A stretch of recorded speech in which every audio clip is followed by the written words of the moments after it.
Halo kawan, sini ada pelbagai jenis vacuum pump. Vacuum pump untuk refrigeration pipe, air conditioner, peti sejuk, chiller, cooling, freezer pun boleh pakai. Kenapa nak guna vacuum pump?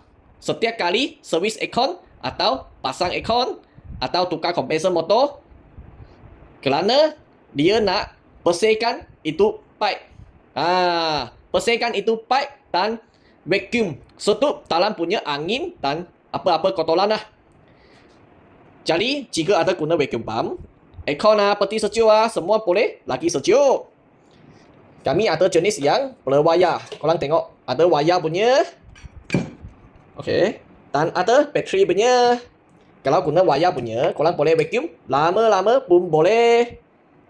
Kalau guna bateri punya, korang boleh senang dibawa pergi mana-mana, tak payah guna extension wayar dan selamat. Kami ada banyak jenis, berbagai jenis lah. Korang tengok ada basic punya, ada yang 3 kepala punya pun ada, heavy duty punya, lagi besar lah dia CFM.